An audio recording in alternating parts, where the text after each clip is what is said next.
Hey everyone, welcome back in aspire and peers classes. आज हम लोग फिर से एमसीक्यू पार्ट करेंगे क्योंकि पिछले 2 दिनों में हम लोगों ने थ्योरेटिकल पार्ट कंप्लीट किया है और आज उस थ्योरी से जो भी एमसीक्यू बनेगा उसके थ्रू हम लोग इसका रिवीजन करेंगे। तो अभी जो भी एग्ज़ाम आ रहा है, जैसे बीपीएससी हो या फिर बीएसएससी हो, रेलवे हो, खास करके ये सब के लिए बहुत इसमें छोटा छोटा फैक्ट है जिसको कि याद रखना मुश्किल होता है। तो उसको हम लोग इस वीडियो के थ्रू आसानी से याद कर सकते हैं और बार बार इसका रिवीजन भी कर सकते हैं वीडियो के थ्रू। तो चलिए देखते हैं कि क्या है पहला क्वेश्चन इसमें। शुष्क सेल क्या होता है? तो ये प्राथमिक सेल का उदाहरण है। शुष्क सेल जो है ये प्राथमिक सेल का उदाहरण है, यानी कि ऑप्शन बी इसका राइट आंसर होगा। प्रकाश की गति न्यूनतम होगी तो कहाँ पे होगा? तो जब ये कांच से प्रकाश जब कांच से गुजरता है तो उसका गति न्यूनतम हो जाता है, यानी कि ऑप्शन सी इसका राइट आंसर होगा। त्वरित चालक बनाए जाते हैं, त्वरित चालक जो है वो तांबे का बनाया जाता है, तो ऑप्शन सी इसका राइट आंसर होगा। किस यंत्र का काम डायनेमो के कार्य का उल्टा होता है? डायनेमो के कार्य का उल्टा जो होता है वो मोटर का कार्य होता है, यानी कि ऑप्शन बी इसका राइट आंसर होगा। मोटर का जो कार्य होता है वो डायनेमो के ठीक उल्टा कार्य होता है। चुंबकीय क्षेत्र मापा जाता है, तो चुंबकीय क्षेत्र जो है वो फ्लक्सोमीटर से मापा जाता है, यानी कि ऑप्शन डी इसका राइट आंसर होगा। नति और चुंबकीय भूमध्य रेखा के बीच का कोण कितने डिग्री का होता है? तो ये 0 डिग्री का होता है, यानी कि ऑप्शन ए इसका राइट आंसर होगा। उत्तरी चुंबकीय ध्रुव का नमन कोण कितना डिग्री का होता है? तो ये होता है 90 डिग्री का, यानी कि ऑप्शन बी इसका राइट आंसर होगा। स्कूटर के आविष्कारक कौन है? स्कूटर का आविष्कार किसने किया था? तो ये ब्रॉड शॉ के द्वारा किया गया था, यानी कि ऑप्शन ए इसका राइट आंसर होगा। कॉस्मिक किरणों की खोज किसने की थी? तो कॉस्मिक किरणों की खोज विक्टर हेस के द्वारा किया गया था, यानी कि ऑप्शन बी इसका राइट आंसर होगा। विक्टर हेस के द्वारा कॉस्मिक किरणों की खोज की गई थी। नाभिकीय रिएक्टरों में ऊर्जा उत्पन्न होती है, तो नाभिकीय रिएक्टर में ऊर्जा जो है वो नियंत्रित विखंडन के द्वारा उत्पन्न होता है, यानी कि ऑप्शन सी इसका राइट आंसर होगा।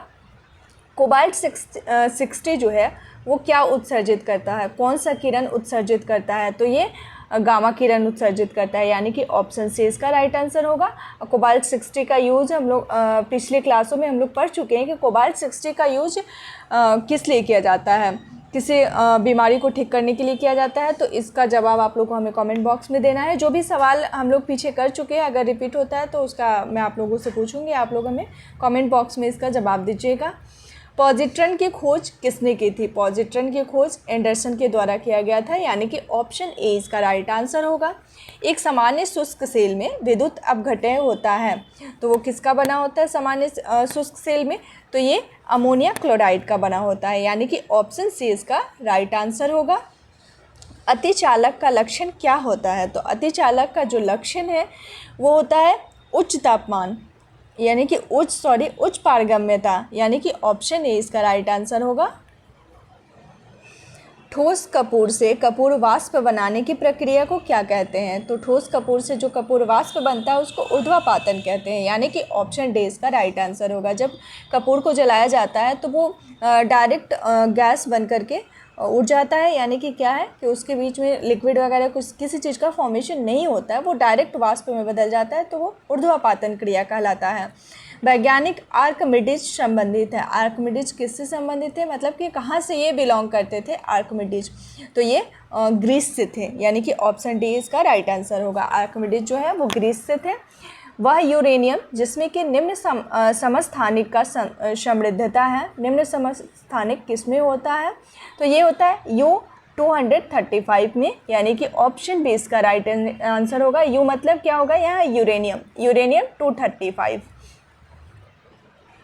ब्रह्मांड में कौन सा तत्व सर्वाधिक मात्रा में पाया जाता है? तो ब्रह्मांड में सबसे ज़्यादा हाइड्रोजन पाया जाता है, यानी कि ऑप्शन ए इसका राइट आंसर होगा। चुंबकीय यमोत्तर और भौगोलिक यमोत्तर के बीच कोण को क्या कहा जाता है? चुंबकीय यमोत्तर और भौगोलिक यमोत्तर के बीच में जो कोण बनता है उसको चुंबकीय दिक्पात कहा जाता है, यानी कि ऑप्शन सी इसका राइट आंसर होगा। सबसे अधिक भेदन क्षमता किसकी होती है? तो सबसे अधिक भेदन क्षमता जो है वो गामा किरणों की होती है, यानी कि ऑप्शन सी इसका राइट आंसर होगा। गामा किरण का भेदन क्षमता सबसे अधिक होता है, अल्फा बीटा में अल्फा, बीटा और गामा में गामा का सबसे अधिक भेदन क्षमता होता है।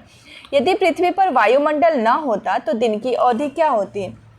तो यदि पृथ्वी पर वायुमंडल नहीं होता तो दिन की अवधि कम होती, यानी कि ऑप्शन ए इसका राइट आंसर होगा।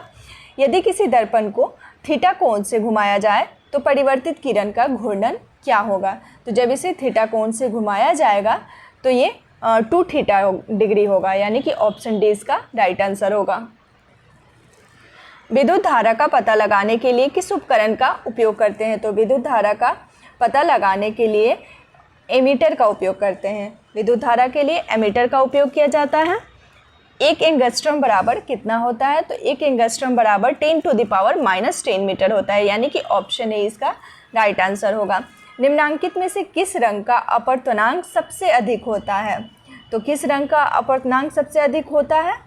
तो ये होता है बैगनी कलर का, यानी कि ऑप्शन बी इसका राइट आंसर होगा। ऊष्मा का सर्वोत्तम चालक कौन सा होता है? तो ऊष्मा का सर्वोत्तम चालक जो है वो पारा होता है, यानी कि ऑप्शन बी इसका राइट आंसर होगा। खाना पकाने का बर्तन का होना चाहिए, जो खाना पकाने वाला बर्तन होता है उसमें क्या होना चाहिए? तो खाना पकाने के बर्तन में उच्च विशिष्ट ऊष्मा तथा निम्न चालकता होना चाहिए, यानी कि ऑप्शन सी इसका राइट आंसर होगा। उच्च विशिष्ट ऊष्मा तथा निम्न चालकता होना चाहिए। किसी गैस का आयतन प्रसार गुणांक हमेशा क्या होता है? तो ऋणात्मक होता है। किसी भी गैस का आयतन प्रसार गुणांक जो होता है वो हमेशा ऋणात्मक होता है, यानी कि ऑप्शन ए इसका राइट आंसर होगा। पृथ्वी का द्रव्यमान क्या है? तो ये 6 × 10⁻24 kg, यानी कि ऑप्शन सी इसका राइट आंसर होगा। पृथ्वी का जो द्रव्यमान होता है वो 6 × 10⁻24 kg होता है। भू स्थिर उपग्रह का आवर्तकाल क्या होता है? तो भू स्थिर उपग्रह का आवर्तकाल जो है वो 24 घंटे होता है, यानी कि ऑप्शन डी इसका राइट आंसर होगा। लिफ्ट की खोज किसने की? तो लिफ्ट की खोज ओटिस के द्वारा किया गया था, यानी कि ऑप्शन डी इसका राइट आंसर होगा। लिफ्ट की खोज ओटिस ने की थी। उड़ते हुए हेलीकॉप्टर में ऊर्जा होती है, तो उड़ते हुए हेलीकॉप्टर में जो ऊर्जा है वो स्थितिज और गतिज दोनों ऊर्जा होती है। जब हेलीकॉप्टर उड़ रहा होता है तो उसमें स्थितिज और गतिज दोनों ऊर्जा होती है, तो ऑप्शन सी इसका राइट आंसर होगा। किस ताप पर ध्वनि का वेग 332 मीटर पर सेकेंड होता है? तो ये होता है 0 डिग्री सेल्सियस पे, यानी कि ऑप्शन ए इसका राइट आंसर होगा। 0 डिग्री सेल्सियस ताप पर ध्वनि का जो वेग होता है वो 332 मीटर पर सेकेंड होता है। पृथ्वी तल से ऊपर या नीचे जाने पर गुरुत्वीय त्वरण का मान क्या होता है? तो पृथ्वी तल से ऊपर जाओ या नीचे आओ, गुरुत्वीय त्वरण का मान घट जाता है, यानी कि ऑप्शन ए इसका राइट आंसर होगा।